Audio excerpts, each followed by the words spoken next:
Hello students, my self Harsh from Preksha institute और मैं पढ़ाती हूँ आपको बायोलॉजी। अब आप हमारी इस वीडियो में आज हम लॉन्च करने जा रहे हैं क्रैश कोर्स फॉर नीट 2025 और हम उसके रिसेंट सिलेबस के अकॉर्डिंग अपनी प्रिपरेशन करेंगे। क्लियर? तो अभी रिसेंट सिलेबस में फर्स्ट यूनिट आपका है डाइवर्सिटी इन लिविंग वर्ल्ड और उसका फर्स्ट चैप्टर है द लिविंग वर्ल्ड। तो अभी इस वीडियो में हम अपना ये वाला चैप्टर जो है कंप्लीट करेंगे। तो first of all, what is living, biodiversity, need for classification, taxonomy and systematics, concept of species and taxonomic hierarchy and binomial nomenclature, ये सारा आपका इस चैप्टर के अंडर आता है। तो वो हम आज की वीडियो में कंप्लीट करेंगे। तो फर्स्ट ऑफ ऑल आपको पता होना चाहिए what is living. Living things क्या होती हैं? जो ग्रोथ शो करती हैं, जो रिप्रोडक्शन शो करती हैं, जो कॉन्शियसनेस शो करती हैं, और भी बहुत सारे फिनोमिना जो हैं वो उनमें होते हैं, उनको हम क्या बोलते हैं? लिविंग थिंग्स बोलते हैं। जैसे हम बोलते हैं वो ग्रोथ डेवलपमेंट शो करती हैं, बहुत सारे कैरेक्टरिस्टिक एक लिविंग थिंग जो है वो शो करती है। तो आपके अकॉर्डिंग हमारे पास जो लिविंग है, लिविंग एंड नॉन लिविंग, इनमें कुछ कैरेक्टरिस्टिक्स होते हैं जिसकी वजह से हम ये तय कर पाते हैं कि ये लिविंग है और ये नॉन लिविंग है। और वो जो कैरेक्टरिस्टिक्स हैं वो आपके दो तरीके के हो सकते हैं। That can be fundamental and that can be defining character. That can be defining character. Fundamental character क्या होता है? जो सब में प्रेजेंट होगा, लेकिन उसमें क्या आएंगी? एक्सेप्शंस आएंगी। जैसे हम अगर ग्रीन प्लांट्स की बात करें तो all plants are green except कुछ प्लांट्स ऐसे होते हैं जिनमें क्लोरोफिल नहीं होता। तो वो उस ग्रीन कलर का कैरेक्टर जो है प्लांट्स में, वो उनका कौन सा कैरेक्टर आएगा? Fundamental character. और डिफाइनिंग कैरेक्टर में क्या होगा? डिफाइनिंग कैरेक्टर वो होगा जो present only in living things, कोई एक्सेप्शन नहीं होगा, और कंप्लीटली एब्सेंट होगा in non living things. Clear? समझ आई बात? तो हम लिविंग और नॉन लिविंग में जब कैरेक्टर्स की बात करेंगे तो कैरेक्टर्स आपके फंडामेंटल कैरेक्टर्स हो सकते हैं, और उनमें से कुछ कैरेक्टर्स ऐसे होंगे जो पर्टिकुलरली उसी लिविंग बीइंग में प्रेजेंट होंगे। डिफाइनिंग कैरेक्टर्स हम उनको बोलेंगे। बेसिकली हम 5 कैरेक्टर्स की बात करते हैं। आपके पास ये 5 कैरेक्टर हैं। Cellular level organisation, then metabolism, reproduction, growth and development, and last one is consciousness। ये 5 कैरेक्टर हम लिविंग बीइंग्स के रीड आउट करते हैं, जिससे हम उस पर्टिकुलर ऑर्गेनिज्म को लिविंग बीइंग डिक्लेयर कर देते हैं। तो फर्स्ट ऑफ ऑल आपका है सेलुलर लेवल ऑफ ऑर्गेनाइजेशन। तो जो लिविंग ऑर्गेनिजम्स होते हैं वो बेसिकली किससे बने होते हैं? 1 सेल से, 2 सेल से। तो इन लिविंग ऑर्गेनिज्म में क्या होता है? सेलुलर लेवल ऑफ ऑर्गेनाइजेशन होता है। सेलुलर लेवल ऑफ ऑर्गेनाइजेशन होता है लिविंग बीइंग्स में। लिविंग बीइंग्स में सेलुलर लेवल ऑफ ऑर्गेनाइजेशन होता है। वो यूनिसेलुलर हो सकते हैं, they can be multi cellular, depends upon the complexity of life. ठीक है? जो लोअर एनिमल्स हैं, जो लोअर ऑर्गेनिजम्स होते हैं, वो मैक्सिमम क्या होते हैं? यूनिसेलुलर होते हैं। जैसे फॉर एग्जांपल आपके पास है अमीबा, आपके पास है बैक्टीरिया, ये सारे क्या हैं? यूनिसेलुलर, सिंगल सेल से बने हैं। मल्टी सेलुलर क्या होंगे? जिनमें बहुत सारा नंबर ऑफ सेल्स जो होगा वो बहुत सारे होंगे। देन आपके पास है मेटाबॉलिज्म। मेटाबॉलिज्म क्या होता है? जितनी केमिकल रिएक्शंस उस पर्टिकुलर ऑर्गेनिजम्स के बॉडी में हो रही हैं, जैसे हम ऑर्गेनिजम्स में जितना भी केमिकल रिएक्शन हो रहा है, कुछ चीजें बन रही हैं, कुछ चीजें टूट रही हैं, वो सारी चीजें किस में आएंगी? मेटाबॉलिज्म में आएंगी। और ये जो आपका मेटाबॉलिज्म है, this is can be of 2 type. It will be anabolism, it will be catabolism. Clear? Anabolism में कुछ चीजें बन रही हैं, कैटाबॉलिज्म में कुछ चीजें क्या होती हैं? टूटती हैं, कुछ चीजें ब्रेक डाउन होता है। तो देयर इज समथिंग सिंथेसिस होगा, देयर इज समथिंग, कुछ टूटेगा। जैसे एनाबोलिज्म के एग्जांपल हम ले लेते हैं, फोटोसिंथेसिस, उसमें क्या है, ग्लूकोज बन रहा है, उसमें क्या है, आपका ग्लूकोज बन रहा है। कैटाबोलिज्म की अगर हम बात करें तो हम बात करते हैं रेस्पिरेशन की, हम बात करते हैं रेस्पिरेशन की, जिसमें ग्लूकोज का ब्रेकडाउन होता है और वो किस में कन्वर्ट हो जाता है, पायरुविक एसिड में। तो ये आपकी आएगी मेटाबॉलिज्म के दो टाइप्स आएंगे, एनाबोलिज्म जिसमें कुछ बनेगा, वो रिएक्शन जो कुछ कंस्ट्रक्ट करती हैं, एंड कैटाबोलिज्म जिसमें चीजों की ब्रेकडाउन होती है। क्लियर। देन थर्ड जो फीचर है लिविंग ऑर्गेनिजम्स का, थर्ड फीचर आपका आया रिप्रोडक्शन। रिप्रोडक्शन में क्या है, दैट कि वो जो हैं ऑर्गेनिजम्स अपनी जैसी प्रोजेनी को रिप्रोड्यूस कर सकते हैं, that is formation of new progeny, that is formation of new progeny. Reproduction की अगर हम बात करेंगे तो that is formation of new progeny just like themself. और ये दो तरह की हो सकती है, asexual reproduction and sexual reproduction. Asexual में क्या होगी, यूनिपेरेंटल, इसमें सिंगल पेरेंट इन्वॉल्व होता है, ठीक है। दूसरा इसमें क्या होते हैं, गैमीट्स एब्सेंट होते हैं, ठीक है जी, इसमें क्या होते हैं, गैमीट्स एब्सेंट होते हैं। इसमें क्या है, सिमिलैरिटी विद पेरेंट्स ज्यादा होती है, तो वेरिएशन के चांसेस क्या होते हैं, जीरो होते हैं। इसमें कोई वेरिएशन सेक्सुअल रिप्रोडक्शन की टाइप में नहीं होता। Then this is complex, this is complex. So this was your reproduction. Which one? A sexual reproduction. Sexual reproduction, it is a biparental, दो पेरेंट्स इन्वॉल्व होते हैं, इट इज अ बाइपेरेंटल, इसमें gametes present होते हैं, इसमें गैमीट्स जो हैं आपके क्या होते हैं, प्रेजेंट होते हैं। देन बाइपेरेंटल है, गैमीट्स प्रेजेंट हैं, तो इसमें वेरिएशन के चांसेस क्या होते हैं, हाई, वेरिएशन इज इन्वॉल्व्ड, इसमें वेरिएशन होती है और ये सिंपल होती है, ये क्या होती है, सिंपल होती है, ठीक है। तो रिप्रोडक्शन में asexual and sexual. Asexual reproduction की अगर बात करें तो आगे इसमें बहुत सारी टाइप्स आती हैं। एसेक्सुअल रिप्रोडक्शन की अगर हम बात करें ना तो इसमें आगे बहुत सारी टाइप्स आती हैं। जैसे हम बाइनरी फिजन की बात करें तो फिजन ब्रेकडाउन यूनिसेल्युलर ऑर्गेनिज्म में होगा। एग्जाम्पल आपकी क्या है, अमीबा, एग्जाम्पल आपकी क्या है, अमीबा। इसके अलावा स्पोर फॉर्मेशन, इसके अलावा आपकी स्पोर फॉर्मेशन, फ्रेगमेंटेशन, रीजनरेशन, ये सारे टाइप्स आते हैं एसेक्सुअल रिप्रोडक्शन के। फ्रेगमेंटेशन और रीजनरेशन में क्या फर्क है, फ्रेगमेंटेशन में वो पर्टिकुलर ऑर्गेनिज्म टूट जाता है, अलग हो जाता है, ठीक है।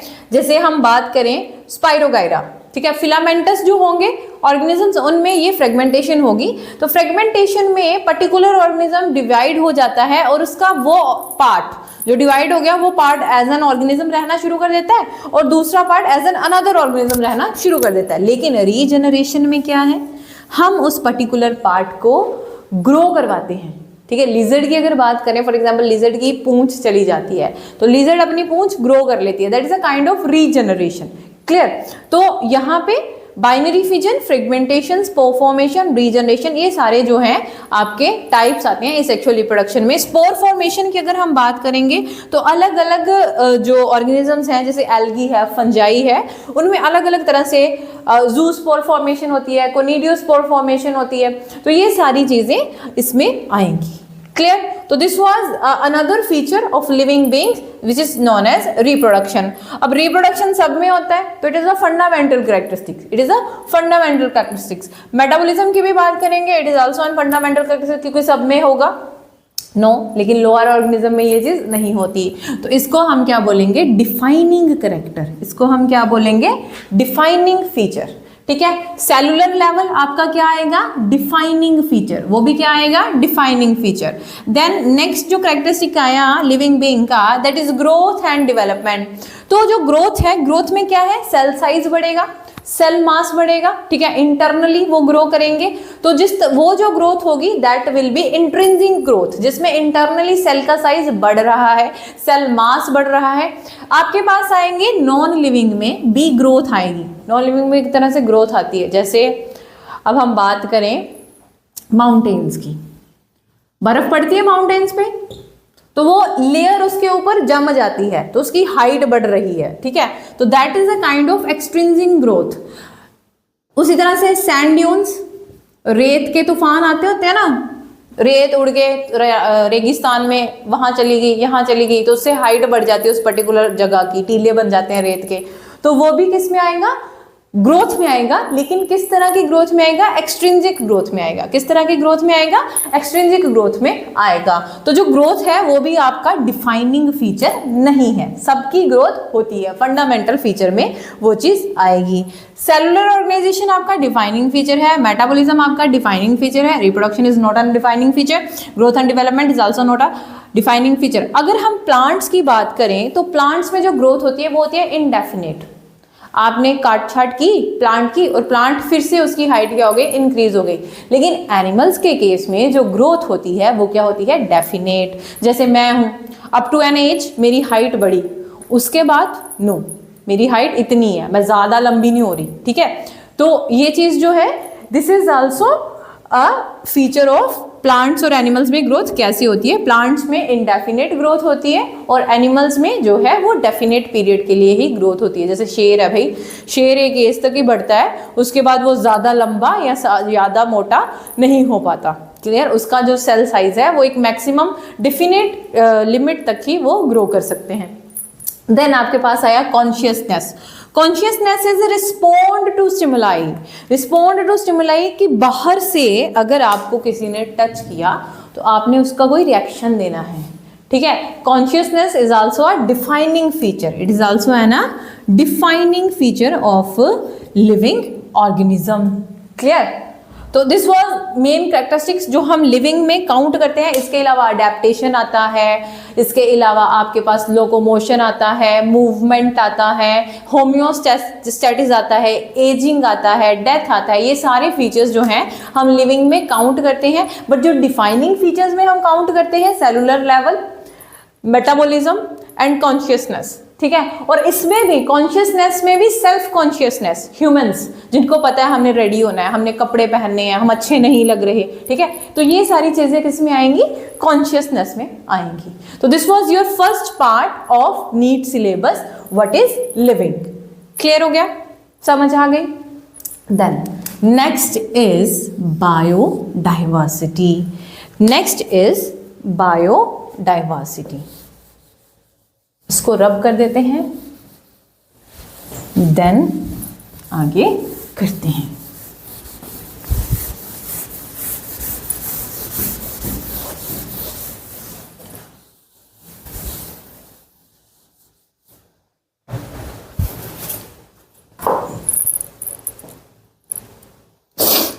देन आपका हम स्टार्ट करेंगे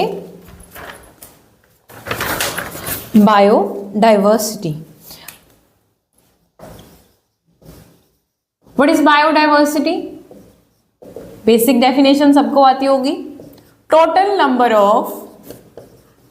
number and types of organism present on अर्थ।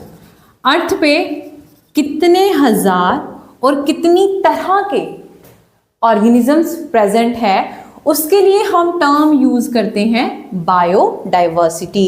उसके लिए हम टर्म यूज करते हैं बायोडाइवर्सिटी। अब आप अपनी एनसीईआरटी की बुक खोलेंगे तो उसमें नंबर ऑफ ऑर्गेनिजम्स कितने लिखे हैं वो अलग अलग होंगे। जैसे हम कह सकते हैं कि हम जानते हैं 13 to 14 मिलियन ऑर्गेनिजम्स जो हैं वो अर्थ पे प्रेजेंट है, जिनमें से 1.7 और 1 to 1.8 मिलियन ही डिस्कवर हो सके हैं।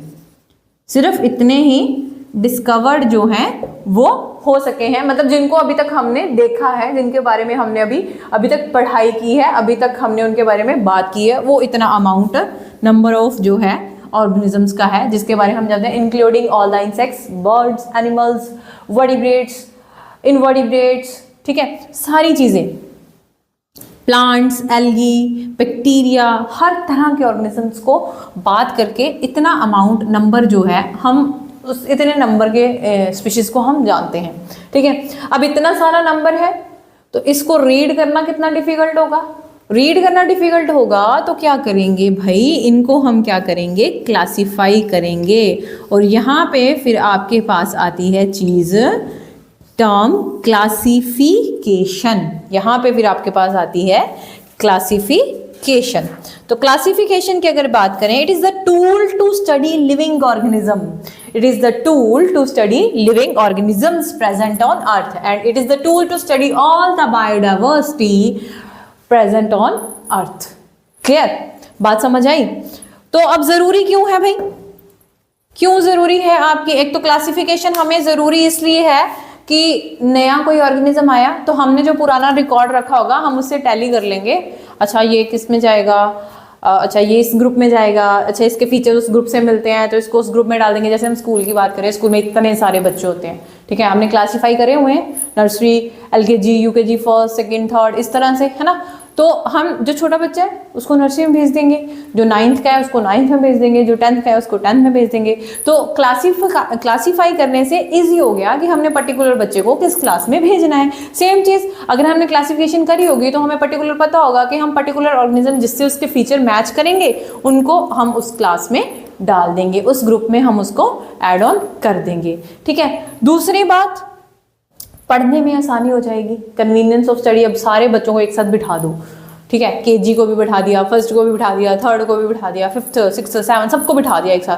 अब वो टीचर आएगा क्लास में, अब वो प्री नर्सरी को एबीसी सिखाएगा और 10th वाले को क्या ह्यूमन एक्सक्रीशन या डाइजेशन का टॉपिक करवाना है, तो वो पढ़ा रहा है 10th वाले को, बीच में वो प्री नर्सरी वाला आ गया, सर मुझे ये नहीं आता, है ना, मैम मुझे ये नहीं आता, तो वो टीचर के लिए कंफ्यूजिंग हो जाएगा। तो इसी तरह से बहुत सारे ऑर्गेनिज्म एक ही ग्रुप में डालोगे तो हमारे लिए उनको स्टडी करना will be very difficult because they all having different different kind of characters.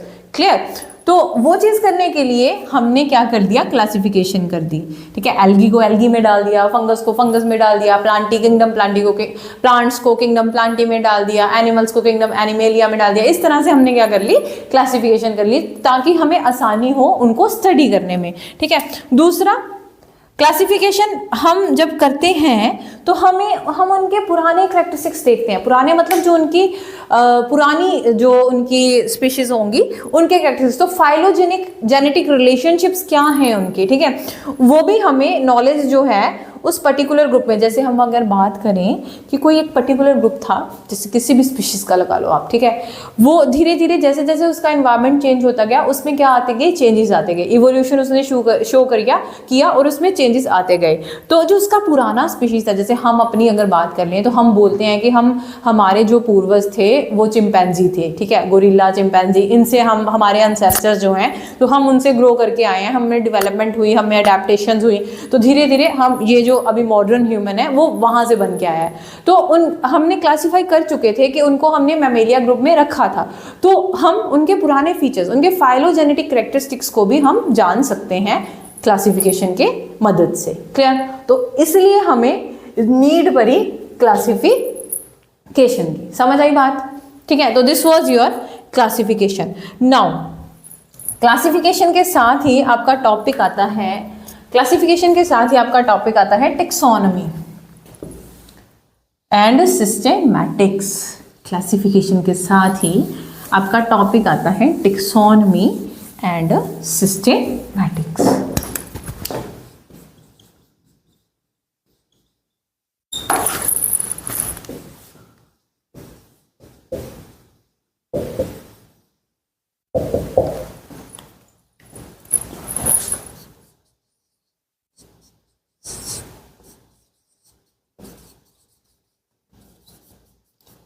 यहाँ पे था आपका नोमेनक्लेचर टॉपिक एक, और एक और टॉपिक था आपका, तो first of all taxonomy. What is taxonomy? Anyone? कोई जो यूट्यूब पे हमें देख रहा है जिसको टेक्सोनॉमी का एग्जैक्ट डेफिनेशन आता है? Branch of science which deals with the rules of classification, which deals with rules of classification. अपने क्लासिफिकेशन आपने पढ़ ली, क्या होता है कि हमने ग्रुपिंग करनी है सारे लिविंग ऑर्गेनिजम्स की बाय यूजिंग देयर कैरेक्टरिस्टिक्स, कि उनके सिमिलर कैरेक्टर है तो एक ग्रुप में डाल दिया, ठीक है। बर्ड्स है, सारे बर्ड्स एक ग्रुप में डालें, ठीक है। सारे रेप्टाइल्स एक ग्रुप में डाले, सारे जब क्या बोलते हैं उनको एम्फीबियंस एक ग्रुप में डाले, तो ग्रुपिंग कर दी उनके कैरेक्टर्स के बेसिस पे, वो आपकी क्या है, क्लासिफिकेशन है। और वो ब्रांच साइंस की, बायोलॉजी की, जो उन ग्रुपिंग के रूल्स को डील करे, कैसे हमने वो चीज़ें करी, ठीक है। तो वो जो रूल्स हमें बताती है that is taxonomy, that is taxonomy, that is grouping. Basically taxonomy को हम बोल सकते हैं इट इज अ ग्रुपिंग, ठीक है। Term, it is a Greek word, taxis plus norms, taxis plus norms, clear? Taxis is arrangement, norms is rules, norms is rules. Greek word है taxis। ये taxonomy दी किसने थी? It was given by Carl Linnaeus. It was given by Carl Linnaeus, is called father of taxonomy and binomial nomenclature, binomial nomenclature. Clear जी, समझ आ गया, ठीक है। इसमें हम सबसे पहले करैक्टर देखते हैं, उनको आइडेंटिफाई करते हैं, उनका उस पर्टिकुलर ऑर्गेनिज्म का नॉमनक्लेचर करेंगे, नेमिंग करेंगे, देन उसको क्लासिफाई करके किसी ग्रुप में डाल देंगे। ये चीज़ें कौन करेगा? टेक्सोनॉमी करेगी। कौन करेगा? टेक्सोनॉमी करेगी। समझ आ गई बात? तो कैरेक्टराइजेशन हुई, पहले हमने देखा अच्छा वो ऑर्गेनिज्म है, कैरेक्टर्स पढ़े उसके, उसको आइडेंटिफाई किया कि ये शायद प्लांट्स में जा सकता है, शायद इसके फीचर्स एम्फीबियन से मिलते हैं तो ये एम्फीबियंस में एड ऑन हो सकता है, देन उसकी नेमिंग करी, देन उसको क्लासीफाई कर दिया। तो ये सारे फीचर्स कौन कैरी ऑन करता है? टेक्सोनॉमी करती है। ये कौन करता है? टेक्सोनॉमी करती है। क्लियर? समझ आ गया? नाउ सिस्टेमैटिक्स, सिस्टेमैटिक्स जो है इट इज टर्म जो दी थी systematics, term given by Carl Linnaeus, term given by Carl Linnaeus, that is a Greek word, that is a Latin word, that is a Latin word, ठीक है। सिस्टेमा मतलब एक sequence में, एक पर्टिकुलर सीक्वेंस में हम लगाएंगे और इसमें करेंगे यही चीज़, हम कैरेक्टर रीड करेंगे, हम आइडेंटिफाई करेंगे, हम नोमेनक्लेचर करेंगे उस चीज़ का, और उसके बाद हम उसको क्लासीफाई करके किसी पर्टिकुलर ग्रुप में डाल देंगे। लेकिन सिस्टेमैटिक्स में हम क्या करेंगे? उसका फाइलोजेनेटिक रिलेशनशिप भी रीड आउट करते हैं। उस पर्टिकुलर ऑर्गेनिज्म का किसी और ऑर्गेनिज्म, किसी और स्पीशीज के साथ कोई इवोल्यूशनरी अगर रिलेशनशिप है तो वो भी हम किस में रीड करते हैं? सिस्टेमैटिक्स में रीड करते हैं। समझ आ गई बात? ठीक है। तो this is evolution, systematics and taxonomy, this is the systematics and taxonomy। तो taxonomy जो दी थी it was given by Carl Linnaeus and systematics terms भी Carl Linnaeus ने दी थी। इनको father of taxonomy बोला जाता है, binomial nomenclature का father बोला जाता है। taxonomy में हम characterization करते हैं, identify करते हैं, naming करते हैं और classify करके हम यहीं तक रहने देते हैं। लेकिन systematics में हम phylogenetic relationships को भी read करते हैं उस पर्टिकुलर ऑर्गेनिजम्स का दूसरे ऑर्गेनिज्म से। क्लियर? बात समझ आई? तो नीड के according what is living, what is biodiversity, हमें ज़रूरत क्यों पड़ी क्लासिफिकेशन की, और टेक्सोनॉमी क्या होती है, सिस्टेमैटिक्स क्या होता है, ये सारी चीज़ें आप कर चुके हो। Next is binomial nomenclature, next is binomial nomenclature.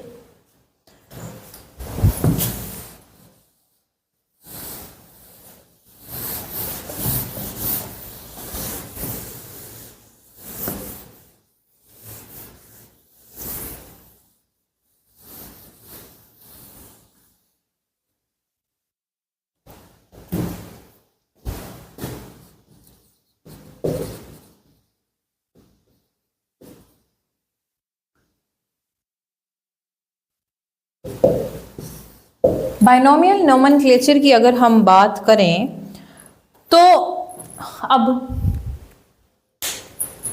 आम है, पपीता है, ठीक है। आम को हमारे यहाँ पे अंब कह दिंदे हैं असी पंजाबी विच, ठीक है। और पपीता पपीता ही बोलते हैं, बट अलग अलग एरियाज दे विच मतलब अलग अलग एरिया अलग अलग जगहों पे अलग अलग चीज़ों में हम अलग अलग तरीके से उनको क्या करते हैं, रीड आउट करते हैं, ठीक है। अलग अलग नाम है उनके, लेकिन अब आप अब्रॉड चले जाओगे तो आप यहाँ पे आम बोल रहे हो, वहाँ पे आम बोलोगे तो उसको समझ नहीं आएगा, ठीक है। तो हमने एक पर्टिकुलर सीक्वेंस, साइंटिस्ट ने ये सोचा कि अब सब इनके कुछ साइंटिफिक नेम्स होने चाहिए, ठीक है। तो साइंटिस्ट वही था कार्ल लिनियस, उसने ये काम किया।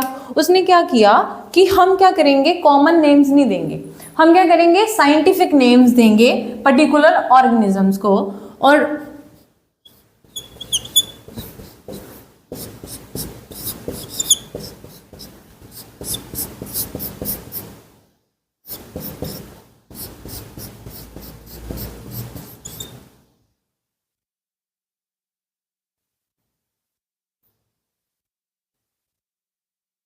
हम क्या करेंगे, पर्टिकुलर ऑर्गेनिजम्स को अलग अलग नाम देंगे।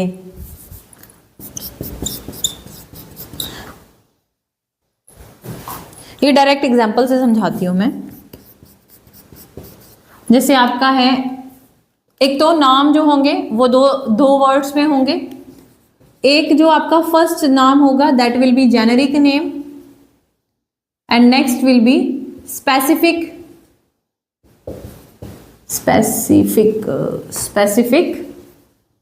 एपिथेट। क्लियर जी। ये बायनोमियल नोमेनक्लेचर के कुछ रूल्स जो उसने फॉलो किए कि जो जैसे हम बात करें मैंगो की, तो मैंगो का नाम है मैंजीफेरा इंडिका, मैंजीफेरा इंडिका, ठीक है। फर्स्ट रूल, जीनस नेम का first letter capital, species name specific epithet का फर्स्ट लेटर स्मॉल। दूसरा, हाथ से लिख रहे हो तो अंडरलाइन करना पड़ेगा दोनों को अलग अलग से, इस तरह से अंडरलाइन नहीं कर सकते। स्पेसिफिक नेम को अलग से, स्पेसिफिक एपिथेट को अलग से अंडरलाइन करेंगे और जेनेरिक नेम को अलग से अंडरलाइन करेंगे। दूसरी बात, जब हाथ से लिख रहे हो तो अंडरलाइन करेंगे, लेकिन प्रिंट कर रहे हैं तो इटैलिक्स में, तो इनको क्या करेंगे, इटैलिक्स में प्रिंट करेंगे। ये चीज। दूसरा, जिससे साइंटिस्ट ने उसको डिस्कवर किया होगा उसका नाम अगर साथ में लिख लें, जैसे हम लीनियस ने इसका नाम दिया है तो हम ऐसे लिन लिखेंगे, डॉट लगाएंगे या फिर डॉट लगाएंगे और अंडरलाइन नहीं करेंगे। क्लियर। ये रूल्स हैं बायनोमियल नोमेनक्लेचर के, ठीक है। प्रिंसिपल्स इसके कार्ल लिनियस ने दिए थे, अपनी बुक जो है उसने इन सबके प्रिंसिपल्स जो हैं कार्ल लिनियस ने दिए थे अपनी बुक फिलोसफिया बोटानिका में। तो principles given bye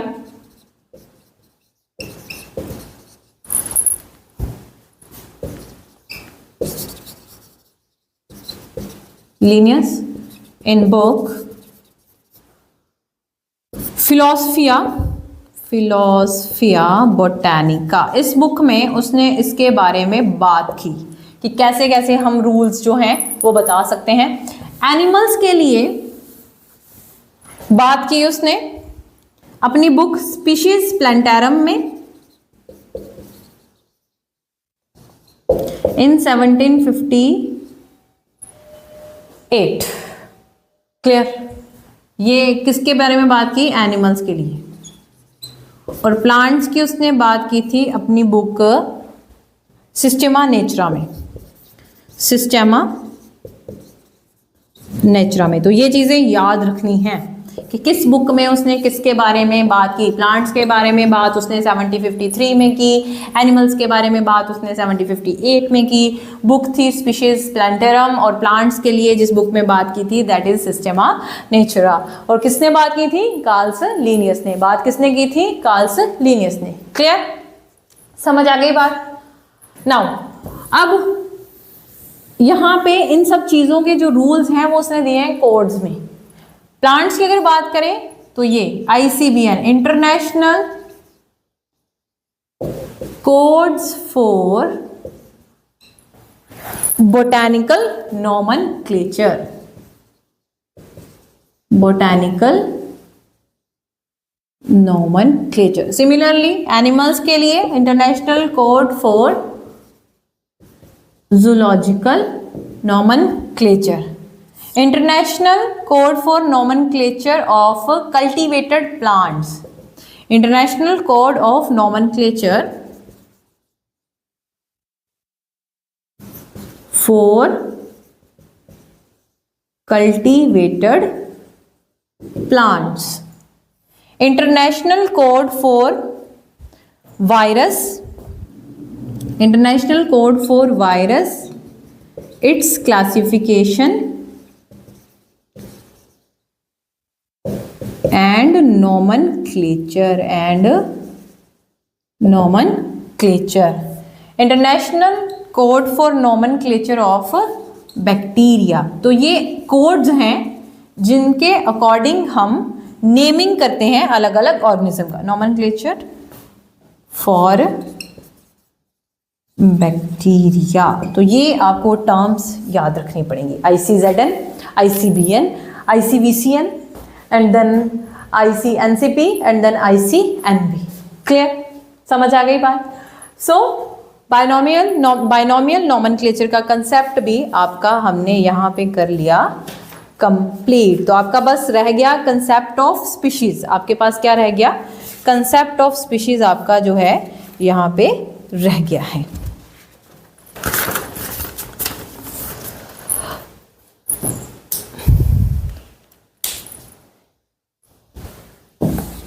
binomial nomenclature में जैसे रूल्स की अगर हम बात करें कि रूल्स हमने अभी पढ़े कि जो अगर हैंड से जेनेरिक नेम होगा, एक स्पेसिफिक एपिथेट होगा. स्पेसिफिक एपिथेट हमेशा स्मॉल लेटर से लिखेंगे हम. जेनेरिक नेम जो है उसका फर्स्ट लेटर जो होगा कैपिटल होगा. हैंड से लिखेंगे तो अलग अलग से अंडरलाइन करेंगे. इसके साथ साथ जैसे कभी कभी क्या होता है, रेटस, it's a scientific name of mouse. जब ऐसा कुछ चीज आए कि उसका जेनेरिक नेम भी सेम हो और स्पीशीज नेम भी सेम हो, इसको हम बोलते हैं टोटोनिम. इसको हम क्या बोलते हैं? टोटोनिम. और ये सिर्फ किसके केस में अलाउड है? ICZN में. जूलॉजिकल नोमेनक्लेचर जैसी चीजें अलाउ कर देता है. इसके अलावा एक और होता है कोबरा, नाजा. सुने? तो नाजा जो है वो भी इसमें आएगा. ओए अरे बाबा, ये भी गिर गया कोबरा का नाम सुनते ही. तो दिस इज नाजा. क्लियर? तो इस तरह के जो जिसमें जेनेरिक नेम सेम होता है, स्पेसिफिक एपिथेट भी सेम होता है, इस तरह के जो आते हैं उनको बोलते हैं टोटोनिम्स. और ये सिर्फ आपका ZN वाला बंदा अलाउड करता है. ZN वाले जो हैं वो थोड़े रिलैक्स फॉर्म के होते हैं. वो उन्होंने ये चीज़ भी अलाउ कर दी कि उनके जीनस नेम और स्पीशीज नेम क्या हो सकते हैं? सेम हो सकते हैं. इसी तरह से आपके जेनेरिक नेम सेम हो सकते हैं. जैसे पैंथेरा लियो. देखा, गलती कर दी ना मैंने, कैपिटल में लिखने लगी थी. Panthera leo, Panthera tigris. किसके नाम है भाई? Leo is for lion and this is for tiger. यहाँ पे उनका जीनस नेम सेम है. तो ये जिसमें आते हैं इसको बोलते हैं पॉलीटिपिक जीनस. इनको क्या बोलते हैं? Polytypic genus. इस तरह के जीनस को हम बोलते हैं पॉलीटिपिक जीनस. क्लियर हो गया? तो ये भी बाइनोमियल नोमेनक्लेचर में आते हैं. तो नेक्स्ट है आपका स्पीशीज का कंसेप्ट एंड टेक्सोनोमिक हायरार्की, जो कि आपके लिविंग वर्ल्ड वाले चैप्टर में आता है. तो बाइनोमियल नेचर आपका हो गया कंप्लीट. तो next is taxonomic hierarchy. Taxonomic hierarchy. Hierarchy क्या है? टेक्सोनोमिक कैटेगरीज को हमने या तो डिसेंडिंग ऑर्डर में लगाया है या असेंडिंग ऑर्डर में लगाया है. वो चीज़ क्या क्रिएट करती है? टेक्सोनोमिक हायरार्की क्रिएट करती है. और टेक्सोनोमिक कैटेगरी कौन सी है? आप टेक्सोनोमिक कैटेगरी आपको पता है, that is kingdom, phylum, class, order, family, genus and species. Kingdom, phylum, phylum किनके केस में होता है भाई? एनिमल्स के केस में। प्लांट्स के केस में इस चीज को क्या बोलते हैं? डिवीजन। क्या बोलते हैं? Division. Then class, order, family, genus and species. ये आपका क्या आएगा? Taxonomic categories. और अरेंजमेंट है जो हमारा लिविंग ऑर्गेनिज्म का, इसी में हम क्लासीफाई करते हैं। और कॉम्प्लेक्सिटी आपकी किंगडम तक आते आते बढ़ जाती है। और स्पीशीज जो है, this is a basic unit of, this is the basic unit of classification. Basic unit of classification.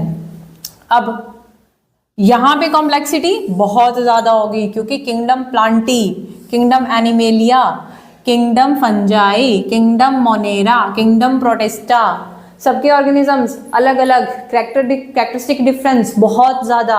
ठीक है, तो यहाँ पे नीचे से ऊपर आते आते आपकी कॉम्प्लेक्सिटी क्या कर जाती है? बढ़ जाती है। दूसरी बात, किंगडम आपका क्या होता है? Less specific. ये सबको ऐड ऑन कर रहा है। इसमें जैसे हम एनिमेलिया की बात करें तो एनिमेलिया में वर्टिब्रेट्स, इनवर्टिब्रेट्स, स्पॉन्जेस, पोरिफेरन, सिलेंट्रेट्स, ठीक है, नेमेटोड्स, हर तरह के ऑर्गेनिज्म भाई किंगडम में संभाल के बैठे हैं। कौन से किंगडम में? एनिमेलिया में। तो it is a less specific, more general. General समझ रहे हो? जनरली यार मैं ये नहीं करता, जनरली ये, जनरली, ठीक है, आमतौर पे। तो इसमें सारी चीजें इकट्ठी बैठी हैं। बैक्टीरिया भी, ठीक है, किंगडम्स के पास मैक्सिमम ऑर्गेनिजम्स होते हैं। किंगडम्स के पास क्या है? मैक्सिमम ऑर्गेनिज्म होते हैं। ठीक है, और अब इसमें सिमिलैरिटी क्या होगी? Less similarity. इसमें क्या होगी? सिमिलैरिटी कम होगी। इसमें सिमिलैरिटी क्या होगी? कम होगी। और स्पीशीज की अगर बात करें, less specific, no, more specific and less general. It is more specific and less general, क्योंकि इसमें सिमिलैरिटी ज़्यादा होगी। इसमें क्या होगी? सिमिलैरिटी आपकी क्या होगी? ज़्यादा होगी। और सिमिलैरिटी किसकी बात कर रहे हैं हम? ऑर्गेनिजम्स की।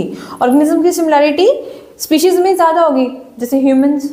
ठीक है, अब हम हैं ग्रुप, हमारा क्लास अगर आपकी बात करें क्लास की, तो बहुत सारे बच्चे सिमिलर एक ग्रुप में डाल दिए। 9th क्लास सिमिलर, क्या सिमिलैरिटी कि सारे के सारे 9th में पढ़ते हैं, एक क्लास में डाल दिए, स्पीशीज हो गई उनकी। ठीक है, वो 9th क्लास की स्पीशीज जा रही हैं भाई, वो 12th क्लास की स्पीशीज जा रही हैं, वो 11th क्लास की स्पीशीज जा रही हैं। ठीक है, बात समझ रहे हो?